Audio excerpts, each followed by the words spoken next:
Hey there, creators! Happy New Year! I'm super excited about all the awesome things we are going to dive into this year, and I can't wait for you to explore ComfyUI with me. This year's going to be full of innovation. A huge thank you to everyone for your support on this YouTube channel last year, and an extra big shout out to those who supported me on Patreon. Let's make this year even better. Stay tuned and let's get started. Over the past few months, I released several versions of the ComfyUI workflow for background replacement. Some of those versions used IC Light to help the subject blend more naturally into the background. Without IC Light, the subject could end up looking like it's just pasted onto the new scene instead of seamlessly integrated.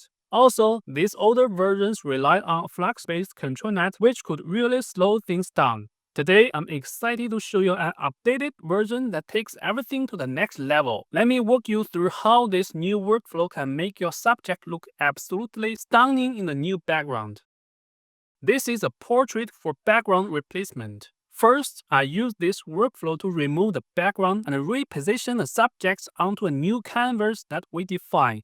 Some parts of the tire and the kickstand are removed because they are filled with sand as the new background is set in a desert. Next, by using a lightning version of the SDXL checkpoint with 10 sampling steps, we can relight the subjects and blend them into the new background. Most of the details on the subjects are retained during this process, and it only requires about 6 GB of VRAM. That's the result from the first 7 node groups of this workflow. The remaining 3 node groups utilize a quantized version of the Flux-based checkpoint along with the same SDXL to enhance the results even further. Here, I should avoid using the Canny model because it's designed to generate images based on a contour image. While it still works, the quality of the resulting image won't be as good as the ones generated by other GGF versions of the Flux models. This process requires an additional 13 sampling steps and about 2 GB of VRAM, making it very efficient. The last 3 nodes are where the real magic happens, allowing for customization.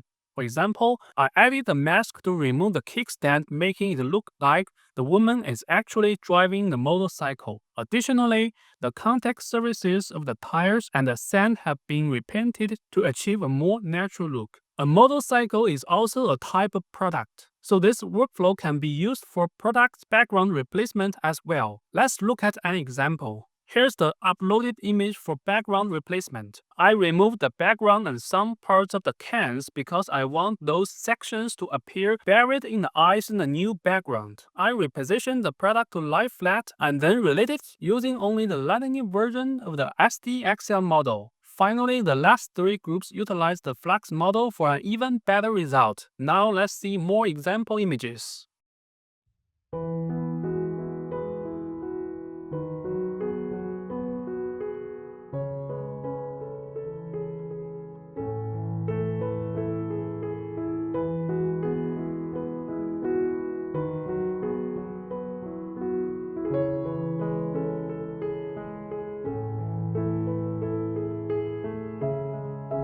Now let me show you how to use this workflow to replace the background for this woman and her motorcycle. This one's a bit tricky because there are a lot of details to keep track of and edges to manage. You want to make sure there are no seams between the subjects and the new background. It's definitely one of the more challenging tasks you'll come across. But once I walk you through it, I'm sure you'll feel ready to tackle anything. Let's dive in. The first node group is where we load most of the models and input our prompt. I run a workflow to load everything in first.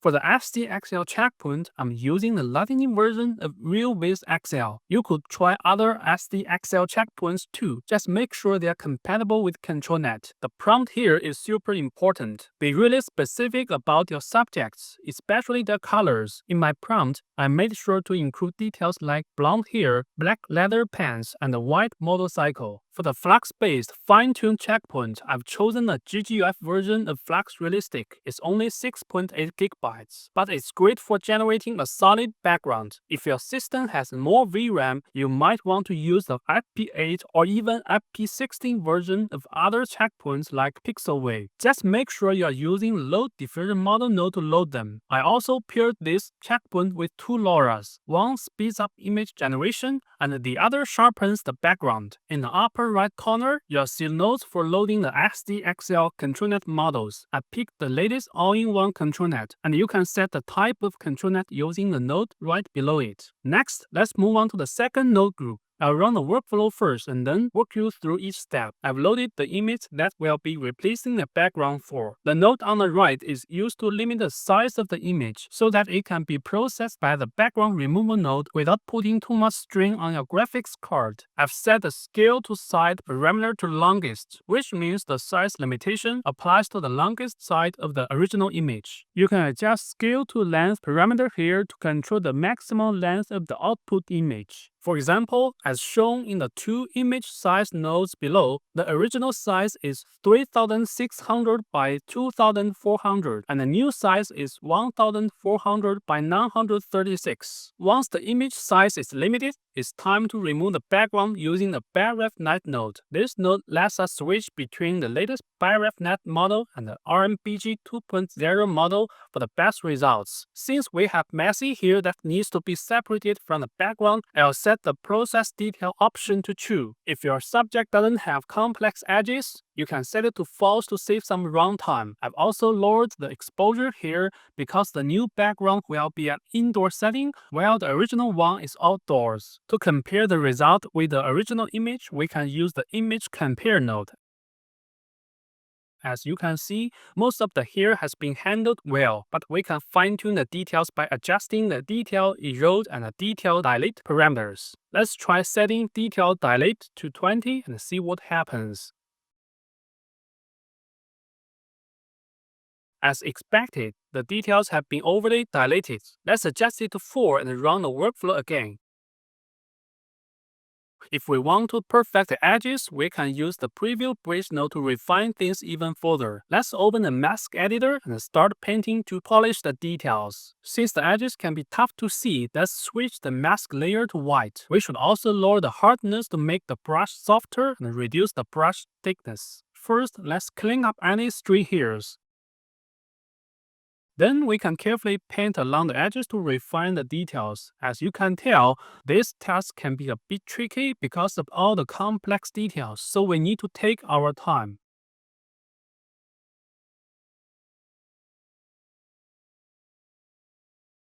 Alright, I've finally finished this delicate task. Let's save our work and run the workflow again.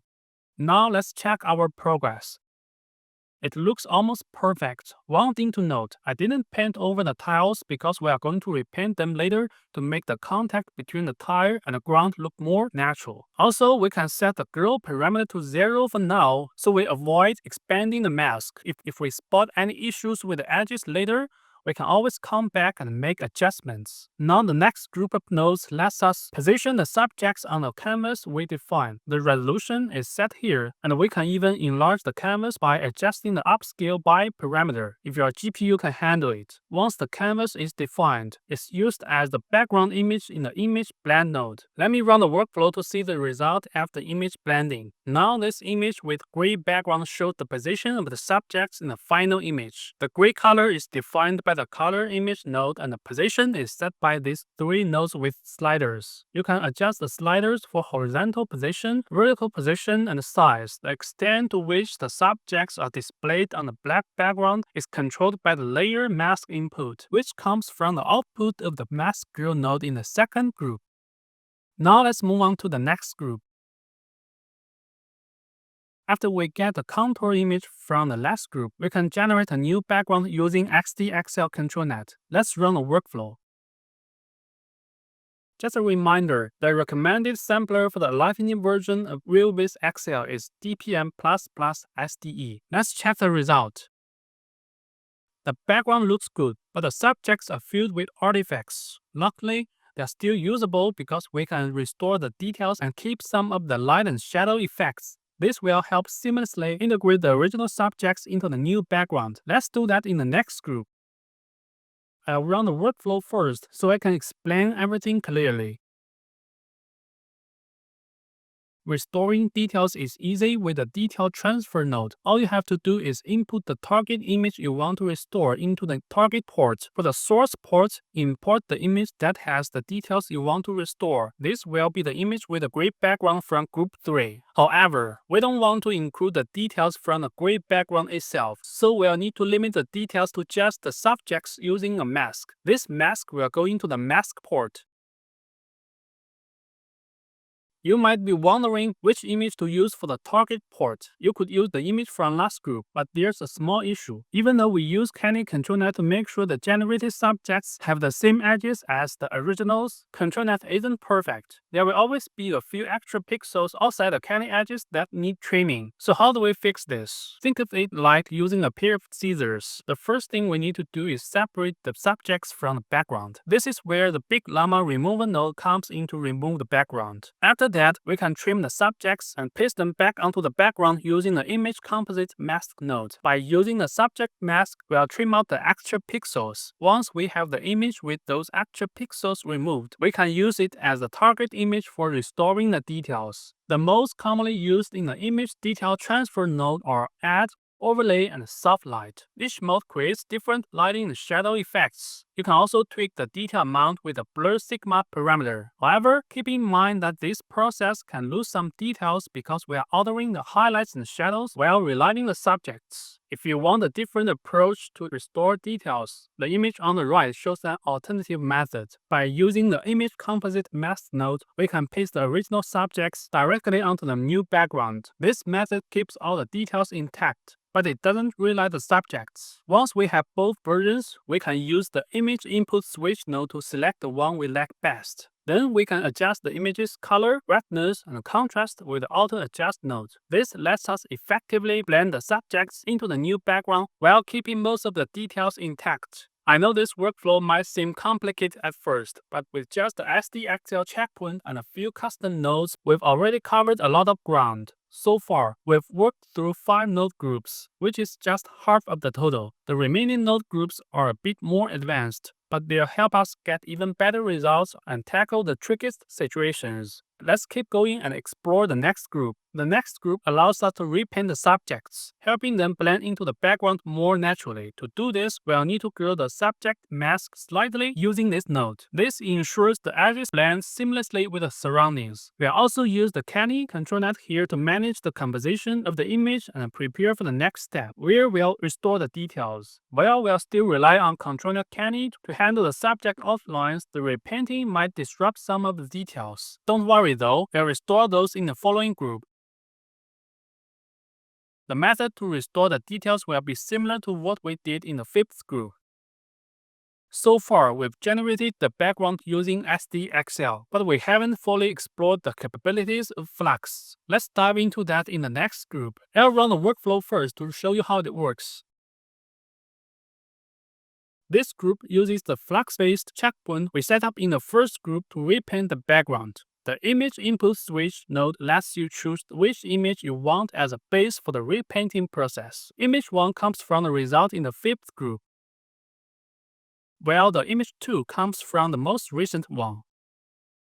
Once we've selected the base image, we need to define the area that will be repainted. We already have the subject mask from the 3rd group, and we can invert it to create a mask for the repaint area. However, we need to expand the subject mask a little to help make sure the repaint area is smaller and doesn't overlap with the subject. We'll do this using the Mask Fix node. I've expanded the subject mask by adjusting the Erode Dilate parameter. You can preview the modified mask with this node. As the name suggests, it highlights the area to be protected, meaning the area that won't be repainted. You can further adjust this area by tweaking other parameters in the node. Before you make any adjustments, make sure to bypass the case sampler by turning off the switch in the Fast Bypasser node. Let's try setting the Fill Holes parameter to 0 and see what happens.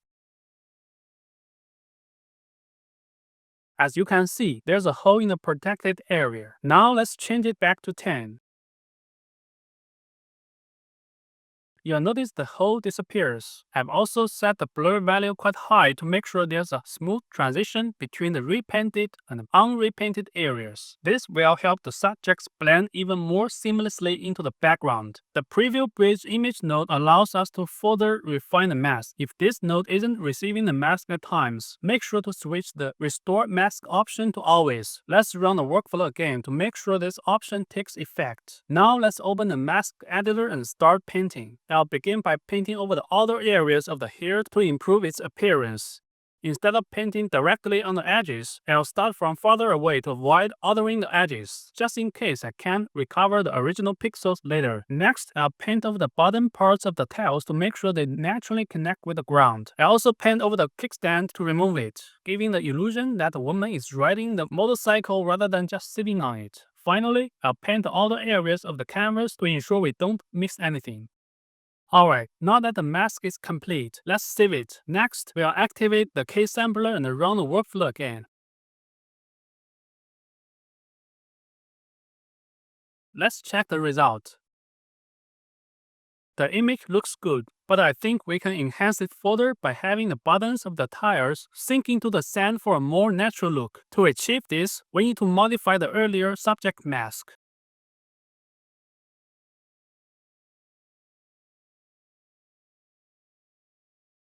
Let's run the workflow again.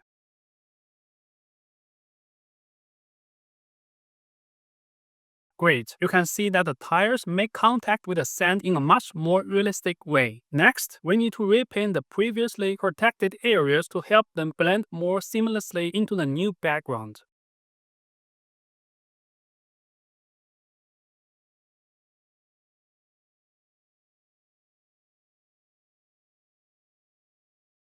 We'll still use SDXL for this because its control net is more controllable than Flux. However, this time we'll use the image from the last group to create the contour image since we've modified the subjects. Now we have two versions of the repaint mask to choose from. I've set it to true so that the repaint mask matches the same area as the modified subject mask. If you haven't modified the mask in the Preview Bridge node, set the boolean value to false. I've also expanded and blurred the mask to create a smooth transition along the edge, ensuring the subjects blend naturally with the new background.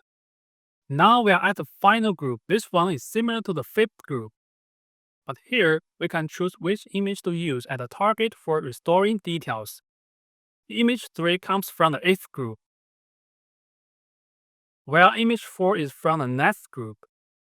Usually we'll go with image 4 as the target image. I've also added the image blend node to help restore the color. The restoration area will be limited by the mask that's imported into the layer mask port. We'll use the modified subject mask as the base mask and blur it a bit to create a smooth transition between the restored color and the background. The opacity should stay at 100 because lowering it might cause issues with this node. Since there's a chance we might overdo the color restoration, I'm using the image blend node to blend the restored image with the original unaltered image. You can adjust the blend percentage to control how much the final result leans towards one image or the other. Alright, I've walked you through the entire somewhat complicated workflow. I hope you found it helpful. If it was a bit too complex, don't blame me. I did my best to simplify the process while still aiming for the best results. I'm really looking forward to the new models coming out this year, as they'll allow us to achieve even better results more efficiently. If you have any suggestions for making this workflow simpler or improving it, feel free to leave a comment below. We can all learn from each other. Thanks so much for watching and a Happy New Year!